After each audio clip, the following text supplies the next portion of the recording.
उसी पार्टी का करेंगे जो विकास के मुद्दे पे और विकास पे काम करेगी, उसका साथ देना चाह रहे हैं, क्योंकि बेरोजगारी बहुत है, महंगाई। राम मंदिर में गोली बम जरा से चला नहीं। अखिलेश सरकार में अयोध्या पूरी लाल हो गई। कुछ काम सरकार के ऐसे है जो ठीक है, सराहनीय है, कुछ काम कम ठीक। बीजेपी ने किया, कोई नहीं कर सकता। राम मंदिर बनवाने को किसी की औकात नहीं थी। बहुत सारी चीजें ऐसी है जो सरकार अच्छी कर रही है, लेकिन नीचे तक वो पहुंच ही नहीं पा रही है। नमस्कार, मैं हूं मोहम्मद रिजवान और आप देख रहे हैं यूपी एजेंडा का खास प्रोग्राम उत्तर प्रदेश किसका होगा। आज हम लोग पहुंच चुके हैं बाराबंकी की रामनगर विधानसभा सीट पर। इस सीट की एक खासियत है, यहाँ के मतदाता जिसे भी एक बार विधायक बनाते हैं उसको दोबारा मौका नहीं देते हैं। लेकिन इस बार का रामनगर विधानसभा चुनाव भी दिलचस्प मोड़ पर है, क्योंकि यहाँ से समाजवादी पार्टी ने पूर्व मंत्री फरीद महफूज किदवई को मैदान में उतारा है। वहीं उनके सामने वर्तमान विधायक शरद अवस्थी को भाजपा ने दोबारा मैदान में उतारा है। वहीं कांग्रेस ने ज्ञानेश शुक्ला को मैदान में उतारा है। वहीं बसपा से रामकिशोर शुक्ला मैदान में है। अब ऐसे में देखना बड़ा महत्वपूर्ण और दिलचस्प है कि यहाँ के लोग इस बार किन मुद्दों पर वोट करेंगे, क्या परिवर्तन करेंगे या फिर वही सरकार को लाएंगे। ये इन सब तमाम मुद्दों पर बातचीत के लिए हमारे साथ यहाँ की जनता है। शुरुआत आपसे करेंगे। सबसे पहले क्या नाम है आपका? ये आलोक मिश्रा। मिश्रा जी, ये बताइए इस बार आप लोग किसका समर्थन करेंगे, कौन सी पार्टी को करेंगे? हम लोग समर्थन उसी पार्टी का करेंगे जो विकास के मुद्दे पे और विकास पे काम करेगी, उसका साथ देना चाह रहे हैं, क्योंकि बेरोजगारी बहुत है, महंगाई बहुत है। तो जो भी पार्टी इस चीज़ के लिए करेगी, कदम उठाएगी ठोस कि बेरोजगारी कुछ कम हो और महंगाई भी कम करे, तो हम उसका साथ देंगे। लेकिन सरकार तो अपनी उपलब्धियां गिना रही, कह रही हमारी सरकार में दंगे माफिया, चाहे रोजगार की बात हो, चाहे किसानों की बात करी जाए, हर तबके का, हर वर्ग का हम लोग साथ में लेकर चले। ये चीज़ भी आपकी बिल्कुल सही है कि इस बार दंगे वगैरह भी कहीं कोई नहीं, बहुत शांत माहौल रहा है और अपराध भी काफ़ी हद तक कम हुआ है। जो ये बिल्कुल सही बात है। मगर हम लोग युवा हैं भी, तो हम लोगों को रोजगार चाहिए। और तो रोजगार के लिए 4.5 लाख नौकरियां 5 साल में बता रहे हमारी सरकार दी। नहीं, हाँ दी गई, लेकिन तो ये तो आप भी जानते हैं, युवा आप भी है कि नौकरी आई है कि नहीं आई है। हाँ, वो कागजों पे हैं, आई हैं, अभी ज़मीन पे नहीं कहीं उतरी है और ना किसी को अभी तक नौकरी शायद मेरे ख्याल से मिली हुई है। सरकार के कोई कामकाज अच्छे लगे? सरकार के क्या काम अच्छे हैं कि सरकार ने मंदिर बनवाया है और किसानों को भी इससे काफ़ी फ़ायदा हुआ है। मतलब हर जगह सुनी जा रही है। और बाकी अपराध भी काफ़ी कम हुआ है। जो मेन काम की अपराध कम हुआ है, माहौल शांत है, कहीं कोई किसी भी तरीके का कोई मतलब जो है वो नहीं हो रहा है। तो कहीं ना कहीं आपकी नाराजगी थोड़ी है, जो महंगाई है और दूसरी चीज़ जो रोजगार है, ये कहीं ना कहीं। तो इससे क्या लगता है, ये जो जनता जब बीजेपी गवर्नमेंट की यूपी में लाई थी, तो कहीं ना कहीं ये आस थी कि हम महंगाई कम हो जाएगी, हम लोगों को रोजगार मिलेगी। तो ये बीजेपी से आस थी, लेकिन ये हो नहीं पाया। तो कहीं ना कहीं क्या लगता है इस बार परिवर्तन? अब ये हम नहीं कह सकते हैं कि परिवर्तन होगा, क्योंकि सबका मूड है, जब सब लोग साथ देंगे तो भी हो सकता है। लेकिन सरकार ठीक रही है कुल मिला के, तो आगे चांस बन सकता है, इसी का बन सकता है चांस। महंगाई और वो मुद्दे जरूर रहे, लेकिन चांस बन सकता है। सबसे पहले आपसे भी बात करेंगे। क्या नाम है आपका? कृपा शंकर शुक्ला। कृपा जी, ये बताइए क्या लग रहा है, किस तरह का माहौल है, आप लोग किसका समर्थन करेंगे इस बार? हम तो बीजेपी का समर्थन करेंगे, क्योंकि बीजेपी ने हमको 1000 रुपया पेंशन दे रही है दिव्यांग हैं, और दोबारा हमारा आवास भी उन्होंने कर दिया है। दोबारा आवास? अरे हमारा आवास भी संतुष्टि हो चुकी है। आवास हो चुका है, हाँ, और शौचालय भी मेरा बन गया है और राशन भी हम लोगों को मिल रहा है। 2000 किसान निधि भी हमको मिल रही है। इसलिए हम बीजेपी को वोटिंग करेंगे। अभी भाई साहब ने जिक्र किया कि रोजगार और महंगाई, और एक मुद्दा हम और जोड़ेंगे इसमें, जो किसान जो छुट्टा जानवरों से बहुत परेशान है। वो कह रहे हैं कि हम लोग रात में खेतों में रख रहे हैं, रखवाली करते हैं, दिन भर खेती बचाते हैं, रात में रखवाली करते हैं। तो ये चीज़ बड़ी परेशान कर रही है। तो इस मुद्दे पर ये बीजेपी सरकार ने केवल गौ हत्या बंद की है, और वो गायों को सुरक्षित अपने गौशाला में रखवा। गौशाला में सुरक्षित रहे। अगर बात करी जाए, गौशालाएं में छोड़ दी जाती है गाय की। ये आप भी देख रहे होंगे कि यहाँ की जो किसान है, उनके लिए ये समस्या बड़ी है। बार बार हमारे चैनल में ये आवाज़ उठाई जा रही है। लेकिन दूध वही पीना है, रखावत नहीं। योगी सरकार आवा या मोदी सरकार आवा, रखावत नहीं। दूध पी लेते हैं, हाँक देते काहे कहीं हाँक देते, ये उनकी जिम्मेदारी बनती है। बच्चिया छोटी छोटी इनका दूध पी लेते हैं, बथवा भे तो हाँक दिन और का खेतवा में हरा के जो आता है ना, जिससे डीजल महंगाई सब कम पड़ जाए। एक और सवाल लेंगे। आम आदमी कह रहा है कि चाहे गैस सिलेंडर की बात करी जाए, चाहे पेट्रोल डीजल हो, महंगाई से त्रस्त है। और रोजगार की बात करी जाए तो हम लोगों को रोजगार नहीं मिल रहा है। इसको क्या कैसे देखते हैं आप? रोजगार जब डिग्री के हो तब रोजगार मिली, ऐसे ना। अरे डिग्री अभी लखनऊ में आप सोशल मीडिया पर देखे होंगे, वीडियो वायरल हो रहे हैं। वहाँ के जो लोकतांत्रिक तरीके से विद्यार्थी अपना 69,000 शिक्षकों की मांग कर रहे थे, तो वहाँ पुलिस आकर उनको पीटने लगी। आप बताइए ये गलत है क्या? आम आदमी लोकतांत्रिक तरीके से अपनी बात सरकार तक नहीं पहुँचा सकता है? आप बताइए। ये तो ठीक है। गलत हुआ कि ठीक हुआ? नहीं, गलत हुआ। तो फिर अब आप बताइए, तो कहीं ना कहीं इसका इफेक्ट चुनाव पर पड़ेगा? आप जरूर पड़ेगा। तो क्या आप लगता है परिवर्तन हो जाएगा क्या? अब देखो, परिवर्तन की बात हम नहीं कह सकते हैं। जब पूरी जनता चाहेगी तभी परिवर्तन हो पाएगा। वैसे हम लोग तो बीजेपी सरकार बनाएंगे। बीजेपी सरकार बनाएंगे। राम मंदिर बनवा दिया। राम मंदिर में गोली बम जरा से चला नहीं। अखिलेश सरकार में अयोध्या पूरी लाल हो गई। अब फिल्म में यहाँ बढ़िया एजेंडा हुआ, तुरंत बन गया, मंदिर बन रहा है, मथुरा भी बनेगा। क्या कहेंगे भैया आप? क्या पूछिए? क्या नाम है आपका? दिनेश कुमार। दिनेश जी, ये बताइए रामनगर में क्या माहौल चल रहा है? किसका समर्थन आप लोग करेंगे? अब यहाँ लड़ाई टक्कर की है, समाजवादी भाजपा की। अच्छा, समाजवादी भाजपा की है जी। क्या लगता है ज्यादा किसके पक्ष में माहौल बनेगा? रिपीट करेगी बीजेपी, रिपीट कर जाएगी। शरद अवस्थी यहाँ से विधायक है, उनका भी सवाल लेंगे हम। यहाँ के लोग जो है रामनगर में पोस्टर चस्पा कर देते हैं कि विधायक जी लापता हो गए। ये वीडियो वायरल हुई थी और अभी मोदी योगी से बेर नहीं, शरद अवस्थी की खैर नहीं, इस तरह का। देखिए, इतना बड़ा क्षेत्र है, हर गांव हर ग्राम सभा विधायक नहीं पहुंच पाएगा। उसको मीटिंग भी अटेंड करनी पड़ती है, लखनऊ जाना पड़ता, दिल्ली जाना पड़ता। लेकिन आम हर गांव नहीं अटेंड किस लिए चुनती है विधायक? चुनती तो, लेकिन हर गांव नहीं अटेंड कर पाएगा। 1000 ग्राम। तो अभी चुनाव चल रहा है, क्यों गाँव जाकर सभी जनसभाएं कर रहे हैं, जनसंपर्क कर रहे हैं? अभी तो सब कर रहे हैं। इस समय उनको न मीटिंग जाना है, न कहीं जाना है, केवल चुनाव जीतना, केवल क्षेत्र में चुनाव जीतना है केवल। ये तो सबका फंडा यही है ना, केवल एक आदमी के थोड़े है, जितने प्रत्याशी सबका फंडा यही है। ये नाराजगी ये किस बात की? अगर आप लोग विधायक चाहते हैं तो कुछ गाँव में इस तरह के पोस्टर चस्पा कर दिए जाते हैं कि विधायक जी लापता हो। ये विपक्ष की चाल होते हैं। विपक्ष की चाल है जी। अरे ये तो गाँव वालों ने विपक्ष की चाल। अच्छा, एक सवाल हम आपसे और लेंगे। 2017 में विधायक जी जीते थे, शरद अवस्थी जी। कितना क्षेत्र बदला हुआ है? क्या लगता है किस तरह के विकास? बहुत बदला हुआ। बिजली, पानी, सड़क, सुरक्षा, सब कुछ मुहैया है। सब कुछ मुहैया है। भैया एक मिनट आपसे हम सवाल लेंगे यहाँ से। क्या लगता है बिजली, पानी, सड़क, सुरक्षा सब मुहैया है यहाँ पे? नहीं, बिजली की जो बात करेंगे तो बिजली वहाँ काफ़ी हद तक बहुत अच्छा हुआ है, बहुत अच्छी आ भी रही है। बाकी रोड का कहा हर जगह कहीं पे अच्छा। आप जैतपुर चले जाइए, वहाँ की रोडें बहुत ख़राब है। बारांकी से हैदरगढ़ बहुत ही ख़राब है। बीजेपी ने कहा था कि हम सरकार में आएंगे तो गड्ढा युक्त कर देंगे सभी। हाँ, तो वो खुद ही बताएंगे। युक्त हुए नहीं है। नहीं, हाँ तो बिल्कुल जो चीज़ सत्यता है। अभी इतनी जनता खड़ी, पूछिए आप जैतपुर जाइए, यहाँ से हैदरगढ़ बारांकी से सारे अधिकारी निकलते हैं, आप देखिए कितनी खराब है सड़क। हाँ, ये हमारी रामनगर जो विधानसभा जाती है बहुत बढ़िया है, ये बनी हुई है। अब ये अब बनी कि पहले बनी, ये तो जनता सभी जान रहे हैं। क्या लगता है महंगाई रही कि नहीं रही सरकार में? महंगाई थोड़ी, आम जनता कह रहे कि हम लोगों ने जो आस लगाई थी बीजेपी को लाएंगे, महंगाई कम हो जाएगी, रोजगार मिलेगा, रोड का निर्माण हो जाएगा। लेकिन देखिए, हमारी एक जनसंख्या बहुत अधिक है, इतने अधिक रोजगार कोई सरकार दे नहीं पाएगी।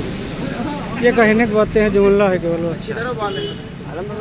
और मेरे क्षेत्र की सड़क सुरक्षा, सब सड़कें देख लीजिए, सब ठीक है। अगले क्षेत्र का वहाँ का मुद्दा है, वो उस हिसाब से वोट करेंगे। यहाँ बाराबंकी में 5 सीटें जीती थी बीजेपी ने। देखिए, मैं रामनगर क्षेत्र से हूँ। हमारे वही, इसीलिए तो आपका बात कर रहे हैं। हर क्षेत्र के मुद्दे अलग अलग हैं। हमारे क्षेत्र में सब कुछ, सड़क सुरक्षा सब ठीक। तो आपका इस बार क्या मुद्दा रहेगा?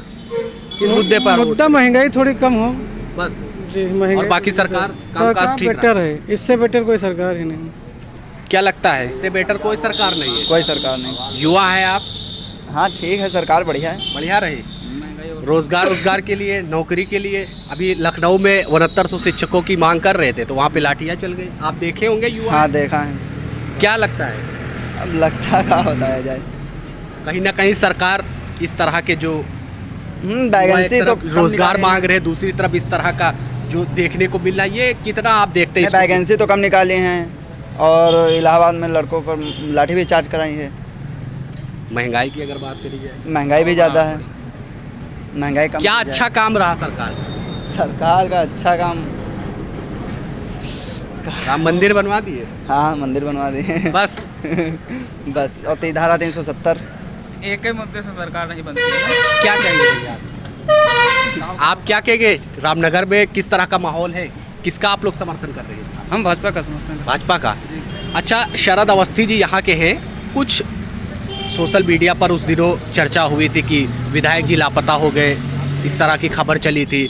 उसके बाद अभी शरद अवस्थी की खैर नहीं, मोदी योगी से बेर नहीं, इस तरह का क्षेत्र में एक माहौल चल रहा है। तो क्या हद तक, कितने हद तक ये सही है? हैं। नहीं, जो अगर अलग अलग पार्टियां तो अलग अलग सबके बयान नहीं, आम जनता ये कर रही है, पार्टी कोई बात नहीं कर रही। हाँ, नहीं जनता का मतलब कोई भाजपा का है। हम इस पे ये सवाल कर रहे हैं कि विधायक जी का कार्यकाल ठीक ठाक रहा कि नहीं? हाँ, कार्यकाल ठीक रहा है। क्या क्या विकास कार्य हुए? अब यहाँ तो कुछ इधर कुछ नहीं, मगर जहाँ किया वहाँ किया विकास कार्य। मगर हम लोग भाजपा को वोट देंगे तो भाजपा के बस चेहरा कोई सा भी हो जाएगा भाजपा। चेहरा चाहे जो भाई, जब पार्टी अगले की जिद है कि हम इनको वोट देंगे तो हम भैया भाजपा वाले हैं, भाजपा पार्टी में है, पार्टी को बस पार्टी वोट। क्या नाम है भैया? शैलेश कुमार। कितनी एज हो गई? 22 साल। वोट जाता है ना? हाँ, क्या लग रहा है इस बार माहौल क्या है? माहौल ठीक ठाक इस समय बीजेपी का माहौल सही चल रहा है, क्यों सही चल रहा है बीजेपी? क्योंकि उसने कार्य किया है। क्या कार्य किए? हमारे क्षेत्र में चाहे वो धार्मिक सेक्टर में कार्य हो या फिर इंफ्रास्ट्रक्चर सेक्टर में कार्य हो, कार्य बहुत अच्छा कार्य किया। किसान की अगर बात करी जाए, वो कह रहे हैं कि भैया दिन भर हम लोग खेती कर रहे हैं और रात में जानवरों से परेशान। जानवर किसने छोड़ा, आप ये बताइए पहले। सरकार उसके लिए गौशालाएं बनी, कहाँ सुरक्षित है? रात में छोड़ दी जाते जानवर। नहीं, गाय जो गौशाला में है वो क्या वो छोड़ दी जाती, गांव में आ जाती क्या? तो ये जानवर कहाँ से आ जाते? गांव तो हम जो जानवर है, जानवर वो हम ही लोग। उसके लिए सरकार ने गौशालाएं बनाया कि नहीं? सरकार ने बनाया गौशाला नहीं है, तो उसके लिए जाता तो कोई नहीं कुछ। आज एक बड़ा मुद्दा, इसका कैसे समाधान होगा? आज के टाइम में गाय को पालना ही कोई नहीं चाहता, पहली बात तो ये। और सब पालना नहीं चाह रहा, गाय तो गौ माता है, कि उसके बाद क्यों नहीं पालना चाह रहा? नहीं चाह रहा क्योंकि हमें सब फ्री का चाहिए और क्या आराम से आलस आदमी हो गया, इसमें कुछ नहीं चाहता है। कि लोग हमारे गांव में एक आए थे, वो लोगों से कह रहे हैं भैया स्मृति ईरानी जब कांग्रेस की सत्ता थी तो आपको याद होगा वो आई थी निकल के गैस सिलेंडर का वो बना के बहुत हुई महंगाई, अब की बार बीजेपी सरकार, याद है कि नहीं? नहीं, इनसे देखो सिलेंडर कम से कम 1200। बाबा रामदेव तभी भाषण दे रहे थे कि बीजेपी को लाओ, महंगाई खत्म हो जाएगी। और आम जनता को ये आस थी कि हमको मिलेगी, महंगाई से निजात मिल जाएगा, रोजगार मिलेगा। ये तो आपको याद होगा। नहीं, महंगाई के साथ साथ हर चीज तो महंगा हुआ है। सब तो कमा रहे हैं, सरकार थोड़ी ना कमा रही। ये आम आदमी के मुद्दे हैं, ये उठा रहे बातें, तो वो ये आम आदमी जिनकी जितनी समझ है उतना बताएंगे, वो उतना ही बोले। तो आप लग रहा है कि महंगाई कुछ नहीं, सब ठीक ठाक है, सब ठीक चल रहा है। विपक्ष के लोग फैला रहे हैं, उनकी यहाँ पर राजनीति या दाल गलने वाली नहीं है। यहाँ केवल बीजेपी ही आएगी, रिपीट करेगी फिर से। रिपीट क्या लगता है बीजेपी रिपीट करेगी? बिल्कुल बीजेपी आएगी, फिर योगी मोदी सरकार बनाएंगे। कितनी सीटें आएंगी? 312। योगी मोदी जिंदाबाद जी। कैसे आएंगी? आएंगी, कैसे आएंगी? 312 आएंगी। अखिलेश यादव तो कह रहे हैं कि 2 चरण के मतदान के बाद एक सेकंड सवाल लीजिए एक सेकंड। अखिलेश यादव भाषण दे रहे हैं कि 2 चरण के मतदान के बाद जो बीजेपी के नेता और जो कार्यकर्ता है वो ठंडे पड़ गए, उनकी गर्मी ठंडी। उन्होंने क्या देखा है क्या? उन्होंने वो कह रहे हैं, वो तो दावे कर रहे हैं हमारे 2 चरण में शतक हो गए, शतक। ऐसा कुछ नहीं है, ऐसा कुछ नहीं है। 312 सीटें होंगी बीजेपी की। कैसे होंगी? अरे होंगी और क्या। एक बात सुनिए हमारी, अखिलेश ने आपका हो गया वर्जन। भाई साहब क्या नाम है आपका? ठीक है, जो भी चल रहा है भैया ठीक चल रहा है। रामनगर चुनाव में किस तरह का माहौल है? आप लोग क्या समर्थन, किसका समर्थन करेंगे? यहाँ पर समाजवादी और बीजेपी फाइट है, बीजेपी समाजवादी बिल्कुल फाइट। कहने को कुछ कह लीजिए, लेकिन समाजवादी और बीजेपी बम्फर लड़ाई में है। 2-4 हजार वोटों से कौन जीतेगा कौन हारेगा, इसका भविष्य उसका फैसला है। सरकार के कामकाज की अगर बात करी जाए, किस तरह का रहा योगी जी का? कुछ काम सरकार के ऐसे हैं जो ठीक है, सराहनीय है। कुछ काम कम ठीक है। हाँ, कुछ काम जैसे क्या कम ठीक? जैसे कि राम मंदिर जबरदस्त रहा, जैसे कि 370 ठीक है ना, और जैसे कि मान लो सम्मान निधि जो दे रहे हैं वो भी ठीक है। लेकिन इससे कोई मतलब थोड़ी ना है। 2000 मिल रहा है तो 1200 में धान भी तो बिक रहा है, तो बिक रहा है कि नहीं? और क्या जो 500 रुपये का सिलेंडर था वो 1000 रुपये का बिक रहा है, 950 रुपये का बिक रहा है। यहाँ के लोग तो कह रहे हैं कोई महंगाई नहीं। यहाँ तो सब बीजेपी है ना, सब ठीक ठाक, ये अच्छा सब बीजेपी मतलब जहाँ पर आप जाएंगे सब जातीय समीकरण के इलेक्शन है, ये कड़वा सच है, सब लोग नहीं बोलते। पेट्रोल डीजल सिलेंडर की बात करी ये जाए तो आप भी देख रहे हैं, आप भी तो जनता, इसीलिए तो हम जनता आप भी देख रहे हैं, बिल्कुल ठीक है ना। इसीलिए तो हम लोग फील्ड पे उतर के जनता से बराबर बातचीत कर रहे हैं कि वो क्या, जहाँ तक जो काम हैं ठीक ठाक हैं वो ठीक ठाक हैं, बस अब आप ये मानिए। और ऐसा नहीं कि समाजवादी गवर्नमेंट ने कुछ नहीं किया है, उसने बहुत कुछ किया है। क्या किया है? ये 100 नंबर किसकी दी हुई और 108 किसकी देन है? हम लोग रात में पैसा लेकर के नहीं जा पाते, उसका बहुत बड़ा फर्क है कि भी 5 मिनट में 100 नंबर आ जाएगी। बताइए भैया, 102 108 किसकी दे? अखिलेश की ये भी देन, तो गरीब को जिसको अन्याय करना गरीब के ऊपर तो समाजवादी को वोट दे, और कानून को व्यवस्था को नहीं मानना हो समाजवादी को वोट दे। ऐसे कब बयान दिया? ये एस्टीमेट हमने तो नहीं सुना, आपने सुना होगा भाई। आप हमें तुरंत दे, ये हमें क्लियर नहीं है, हम मगर गूगल दिया नहीं है। मानते हैं, गूगल पे तो आधी बातें झूठ आ जाती है। गूगल नहीं, एकदम वीडियो दिखाएंगे आपको। क्या लगता है ये ऐसे गुंडागर्दी एक करके सेकंड। सरकार चलाएंगे वो? समाजवादी गुंडे माफियाओं की पार्टी, ये तो बीजेपी सबसे ज्यादा अटैक कर रही है। एक मिनट गुंडे माफियाओं की समाजवादी गुंडे माफियों की सरकार है, मैं मानता हूँ, लेकिन क्या बीजेपी दूध की धुली हुई है? आप ये बताइए हमको। ये तो कोई नहीं हो सकता, मगर फिर खत्म हो गए। एक सेकंड मोदी रुपया लेकर भाग गया कहाँ? लखीमपुर खीरी का कांड, एक सेकंड ये बताइए, हम आपसे सवाल लेंगे। लखीमपुर खीरी में केंद्रीय गृह राज्य मंत्री का बेटा, आपको शायद याद होगा, किसानों पर गाड़ी चला दिए थे, भूल गए ये किरण, और जमानत होके वो बेल पे आ गए बाहर। अरे तो उसकी भूल थी और क्या? ये भूल मानते हैं आप? आप तो पहले मोदी जी का काला धन ये भूल मानते हैं? कितना था वो, कहाँ हाथरस में कांड हुआ, आप भूल गए? नहीं, आपको ये भी तो याद होना, गोरखपुर में गायत्री प्रसाद प्रजापति, हम एक बात कह रहे बोले सब नहीं तो सब साक्षात बीजेपी को ईश्वर नहीं है जो उससे गलतियां नहीं होगी। तो जो बीजेपी ने किया कोई नहीं कर सकता। क्या किया? राम मंदिर बनवाने को किसी की औकात नहीं थी, आज बीजेपी गवर्नमेंट ने बनवाया। वो तो सुप्रीम कोर्ट के आदेश, तो न्यायालय से सुप्रीम कोर्ट नहीं, 70 साल को नहीं कर पाई थी। उसका मामला चल तो रहा था न्यायालय में, उसका मामला न्यायालय में करवा पाया। ये एकदम सिर्फ मोदी में थी, योगी बाबा में थी, किसी में नहीं थी। क्या लगता है, राम मंदिर बनवा दिया है? हाँ बनवाया है, तो क्या बीजेपी रिपीट कर पाएगी? डिबेट करेगी, क्यों नहीं करेगी? तो आप लोग क्या, अगर बीजेपी की सरकार नहीं होती तो मंदिर नहीं बनता। बस सिर्फ मंदिर के आधार पर थी गोली तो मुलायम सिंह ने ही जलवाई थी, क्या सपा सरकार होती तो क्या मंदिर बनता? क्या 2007 में दंगा हुआ था, चाहे जितना जानवर छूटे कुछ भी हो, सरकार बीजेपी की ही बनेगी। कंफर्म है ये? कंफर्म है। और लोगों से हम बात करेंगे, यहाँ के लोग सीधे बीजेपी की मांग कर रहे हैं, और जो गवर्नमेंट है उससे हम लोग काफी खुश है। रामनगर में क्या माहौल है? पहले तो जैसे लोगों के हम मन मैंने सुना, सबको जाना मैंने, तो यूपी एजेंडा जो आपका चैनल है उसके माध्यम से पहले तो ये रिक्वेस्ट करना चाहता हूँ मैं कि जो भी लोग अपने घरों से निकल के वोटिंग नहीं कर रहे हैं वो अपने घरों से निकल के वोटिंग करें। सबसे ज़रूरी मुद्दा ये है, कौन जीत रहा है कौन हार रहा है तो हम 10 मार्च के बाद समय तय करेगा, 10 मार्च के बाद हम जान जाएंगे, लेकिन पहले तो वोट करें ना। अगर हम वोट ही नहीं करेंगे तो हम खुद ही डिसाइड कर पाएंगे किसकी पार्टी गुंडों की है, किसकी पार्टी राजाओं की है, सब जानते हैं। लेकिन जिसके हाथ में सत्ता है वो सत्ता का मिसयूज करता ही करता है, थोड़ा करे या ज़्यादा करे। क्या लगता है योगी जी का कार्यकाल ठीक ठाक रहा? देखिए मैं बताऊं आपको कि मैंने काफ़ी बार जैसे भाई किसी ने किसी को फेसबुक का ज्ञान दिया था, व्हाट्सएप का ज्ञान दिया था, तो मैं उसकी यूनिवर्सिटी को नहीं मानता, लेकिन मेरा एक लॉजिक है। अभी मैं जिन भी शादियों पार्टियों में गया, जितने भी लोग यहाँ पे हैं, कोई मुझसे ये बता दे, मैंने भी सुना है भैया जो राम को लाए हम उनको लाएंगे, ये गाना ये बहुत तेजी से चल रहा है, जो राम को लाए हम उनको लाएंगे। अगर किसी शादी में 1000 मेहमान आए वहाँ पे ये गाना बज रहा है तो मतलब मेजॉरिटी तो है। नहीं तो ये चीज़ अब ये समझाइए जरा दर्शकों को, कई बार हमारे इस पे सवाल पूछ रहे हैं यूपी एजेंडा पे, जो राम को लाए हम उनको लाएंगे, जो गाना क्या बिल्कुल सही बात है। जो राम मंदिर लाए हम उनको लाएंगे, ये मतलब सुनिए, जो राम मंदिर, चलिए ठीक है हम मान लेते हैं, राम को कैसे लाए? बहुत सही बात बोली आपने। लॉजिक सबके अपने अपने हैं, सबके लॉजिक अपने अपने हैं। आपको मैं बताऊं, जो राम को लाए हम उनको लाएंगे कहने का मतलब, राम को बीजेपी लाए ये बताता हूँ आपको, जो राम को तिरपाल से बाहर लाके मंदिर में स्थापित कर रहे हैं, ये उसके लिए गाना है। राम को लाए तो हम राजा दशरथ को ढूंढ तो जाएंगे नहीं। बहुत सारे लोगों को सुना है मैंने ज्ञान देते हुए कि वो तो भगवान दशरथ को ढूंढ के लाएंगे। तो आपको लॉजिकली मैं बताऊं, भगवान हर जगह नहीं पहुंच सकते, तो हम जैसों को भेजते हैं कि किसी की मदद करिए आप। तो जो राम को लाए हम उनको लाएंगे और यूपी में फिर से हम भगवा लहराएंगे।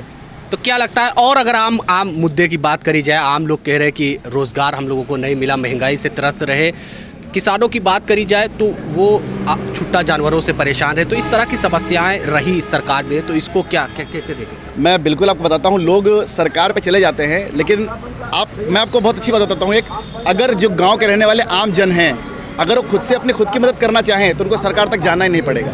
महंगाई का अगर मुद्दा है तो वो कैसे मदद? हाँ बिल्कुल, आपने सही बात बोली। अगर महंगाई का मुद्दा है तो मैं आपको बताऊँ, महंगाई कॉन्टिन्यूस, अगर आप उठा के देखेंगे चार्ट तो महंगाई कॉन्टिन्यूस बढ़ रही है, लेकिन आदमी ने अपने अर्निंग सोर्स पे कैसे काम किया उस पर डिपेंड करता है कि आदमी ने कैसे अर्निंग सोर्स पे काम किया। मैं खुद एक प्राइवेट जॉब करता हूँ, लेकिन मेरी अर्निंग्स तो बढ़ रही हैं। रीज़न, मैं कॉन्टिन्यूस काम कर रहा हूँ। और सबसे खास बात, आप ठीक है, तमाम लोग ऐसे हैं जो निचले तबके के लोग हैं, उनके हिसाब से तो ये चीज़ बहुत महंगाई है, उनके लिए बहुत भारी है। आप चलिए ठीक है, आप अपनी जॉब कर रहे हैं, तमाम लोग सरकारी कर रहे हैं, उनके पास बजट है, उस हिसाब से अपना मैनेज कर लेते हैं। लेकिन एक जो नीचे तबके का लोग है, उसमें उनको लोगों को ये चीज़ बड़ी समस्या लग रही है, और सही लग भी रही है और है भी। तो इसको कैसे, ये यहाँ तक इसमें अंकुश लगना चाहिए या इसको बढ़ना चाहिए? यहाँ पे अगर बात करूँ मैं लॉजिकली, तो केवल एक बात निकल के आती है कि पहले तो हमारे लोकल लेवल पे जो प्रधान जो लोग बैठे हुए हैं, इनको इस चीज़ से वर्कआउट करना होगा कि जो एलिजिबल है, जो योग्य है, उसी को ये फ्री वाला अनाज मिले। मैंने देखा बुलेट से लोग अनाज लेने आते हैं, उनको अनाज ना मिले। एक कहीं क्षेत्र की बात है, मैं यहाँ की बात नहीं करूँ, यूपी के बाहर की बात है, उस गांव में प्रधान ने कदम उठाए हैं, जिनके पास ये बुलेट है या बड़ी गाड़ी है, उनको वो फ्री में अनाज नहीं दे रहे हैं। जो गरीब है, जो योग्य है, उसको मिलना चाहिए, पहली प्रायोरिटी उसकी है। कई सारे मुद्दे हैं, जो गरीब है पहले उसको प्रायोरिटी मिलनी चाहिए, चीज़ें उसको मिलनी चाहिए। सरकार सही कर रही है, वो चीज़ें नीचे कैसे आ रही हैं उन पर डिपेंड करता है। जो नीचे बैठे हैं वो चीज़ें कैसे आ रही हैं, बहुत सारी चीज़ें ऐसी हैं जो सरकार अच्छी कर रही है, लेकिन नीचे तक वो पहुँच ही नहीं पा रही हैं। सरकार तो कह रहे हैं और सरकारों में भ्रष्टाचार होता था, 1 रुपया भेजा जाता था तो 15 पैसे पहुंचता था, लेकिन मोदी जी की सरकार ने 1 रुपया भेजते, अब ये आप इस पे सवाल भी खड़े कर, ये बात खुद राजीव गांधी जी ने कही थी, हमारे देश के प्रधानमंत्री ने बात कही थी, तो बहुत बड़ी बात है। अगर कोई प्रधानमंत्री ये मानते कि वो जो कहते हैं कि हम जो पैसा भेजते हैं वो गरीब तक पहुंचता, तो अभी आप ये बात कह पूरा आता नहीं आ पहुंचता है, पूरा आता है। अब आप कह रहे नहीं, पूरा आता है, पैसा पूरा आता है। रीजन उसका क्या है कि आपने देखा कि किसानों के खाते में भी किसान सम्मान निधि आ रही है, कॉन्टिन्यूस आ रही है।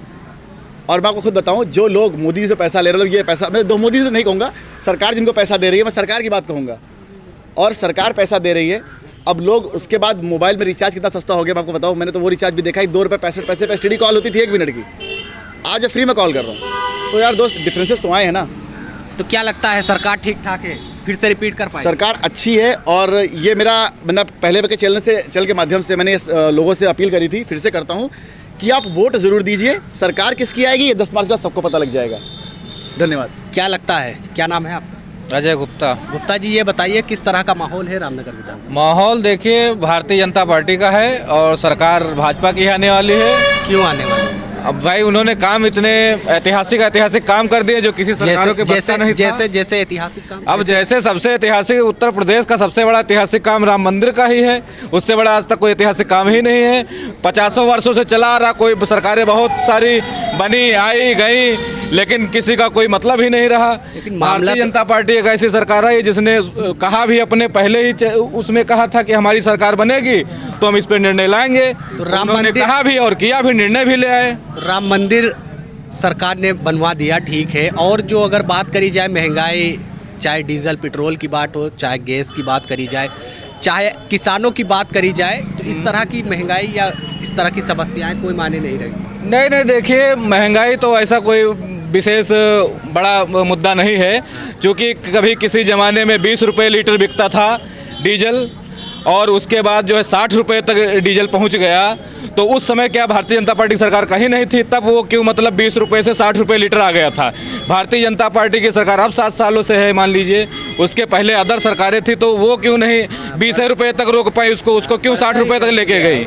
तो ये कोई विशेष अहम मुद्दा नहीं है। सरकार किसी की भी आ जाएगी, कोई सरकार ये नहीं कर पाएगी कि मैं 50 रुपये में बेच दूंगा डीजल या 40 रुपये में बेच दूंगा डीजल। एक सवाल और लेंगे, शरद अवस्थी विधायक रहे यहाँ के, क्या लगता है किस तरह के कार्यकाल रहे यहाँ रामनगर की अगर बात करी खास तौर पर? नहीं, देखिए ठीक ठाक रहा कि नहीं उनका कार्यकाल? ठीक ठाक ही रहा लगभग। कोई वैसा कोई गुंडाई दबंगई या किसी की कोई साही नहीं चली कि कोई ये कहे कि मैं जो चाहूँगा वो होगा। तो इस तरह की किसी की कोई साही नहीं चली, किसी ने कोई ये नहीं किया कि जो है हम सब कुछ करेंगे। किसी कोई साही नहीं चली इसमें। तो इस बार परिवर्तन रिपीट कर जाएगी सरकार। अब ये तो खैर 10 मार्च को क्लियर होगा, अब उसमें पहले से किसी कोई टिप्पणी करना कोई वैसा नहीं है। बाकी 10 मार्च को ही निर्णय खुलेगा, सभी लोगों को मालूम पड़ेगा सरकार किसकी आ रही है।